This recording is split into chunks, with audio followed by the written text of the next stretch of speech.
On one occasion, Jesus was sitting with his disciples, and he asked them, "Who do people say that I am?" And they said, "Some say John the Baptist, others say Elijah, others say Jeremiah or one of the prophets." But Jesus replied, "But who do you say that I am?" And that is a question for all of us. Who do you say that Jesus is? Many people in our society and throughout the world will profess that Jesus was a good moral man, one who spoke many wise and upright sayings, like love your enemies, do good to those who hate you, treat people how you would like to be treated. But they will quickly deny that Jesus is the Messiah or the Son of God. They will say, "I believe Jesus was a good moral teacher," but they reject any notion of his divinity. But this really is a grave mistake. Jesus spoke many upright principles, but the bulk of what he taught in his ministry was not about moral principles, but about his identity. He was not so much pointing people to a higher standard of living, but pointing people to himself as being the Messiah, the Son of God and the Savior of the world. Either we believe him or we don't. He didn't leave any room for in between. One who claimed what Jesus claimed about himself couldn't be just a good moral teacher. That option isn't open to us. C.S. Lewis, former professor at Cambridge University and one of the great writers of the mid-20th century, understood this issue well, as he said, "I am trying here to prevent anyone saying the really foolish thing that people often say about him. I'm ready to accept Jesus as a great moral teacher, but I don't accept his claim to be God. That is one thing we must not say. A man who is merely a man and said the sort of things that Jesus said would not be a great moral teacher. He would either be a lunatic, on the level with a man who says he is a poached egg, or else he would be the devil of hell. You must make your choice. Either this man was and is the Son of God, or else a madman or something worse." He continues, "You can shut him up for a fool. You can spit at him and kill him as a demon, or you can fall at his feet and call him Lord and God. But let us not come with any patronizing nonsense about his being a great human teacher. He has not left that open to us. He did not intend to." As C.S. Lewis correctly states, there are only three options about who Jesus is. He is either a liar who claimed to be the Son of God, he's a lunatic, just a crazy man who thought he was the Son of God, or he is indeed the Lord, the very Son of God. Those are the only three options we have, given the astonishing claims that Jesus made about himself. Let's take a closer look at them. Was Jesus lying about being the Son of God? If Jesus was lying, he would have been one of the greatest hypocrites on this side of eternity, because he taught people to be honest no matter the cost.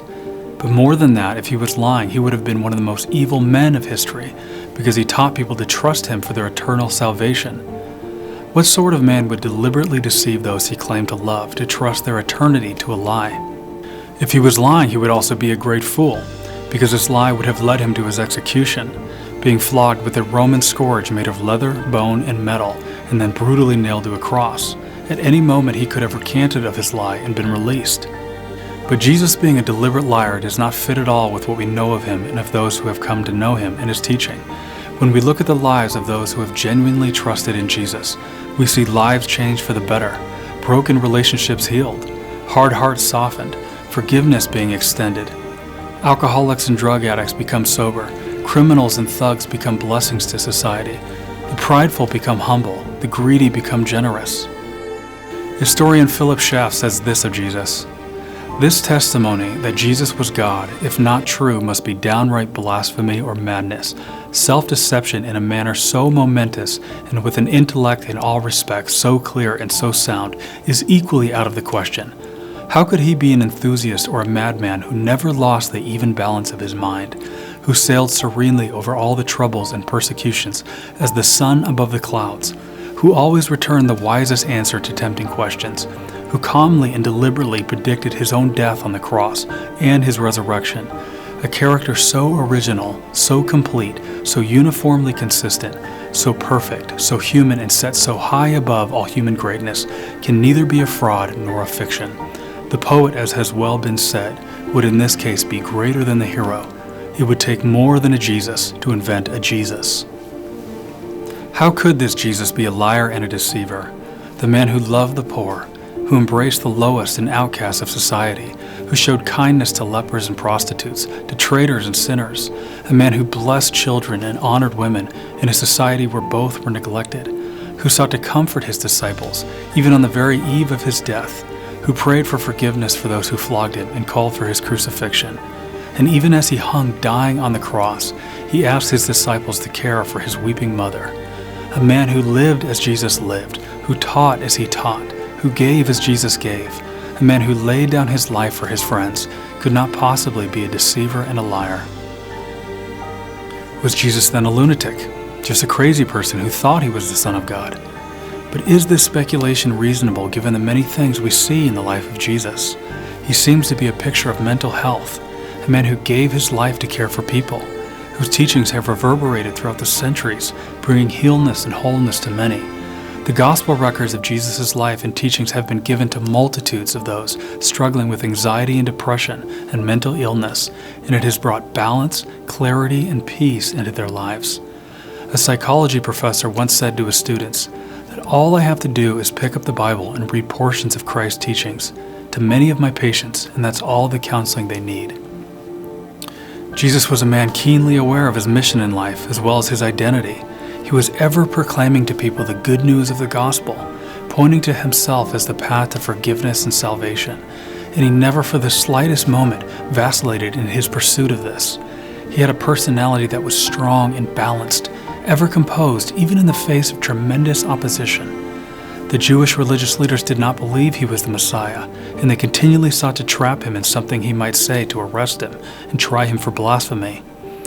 On one occasion, they brought before Jesus a woman who was caught in the very act of adultery. The Jewish law said that such a woman must be stoned to death. And in the midst of a crowd waiting to see how Jesus would respond to this situation, Jesus would calmly kneel, begin writing in the sand, and he would say to the religious leaders, "Let he who is without sin among you be the first to throw a stone at her." And one by one, beginning with the eldest, they would lay down their stones and walk away. And Jesus would kneel and show this woman compassion. This type of composure, grace, and wisdom is certainly very far from the type of behavior we would see from a man who was out of his mind. To conclude that Jesus was simply a lunatic is nowhere near a reasonable assertion, given the details we have of his life. The only alternative we are left with is that Jesus is just who he claimed to be, the long-awaited Messiah and the very Son of God. When we thoroughly examine the evidence and details of his life, this is the only logical conclusion and the only one that makes any reasonable sense. As Jesus would ask his disciples, "But who do you say that I am?" Peter would answer, "You are the Christ, the Son of the living God." Jesus replied, "Blessed are you, Peter, for flesh and blood has not revealed this to you, but my Father who is in heaven.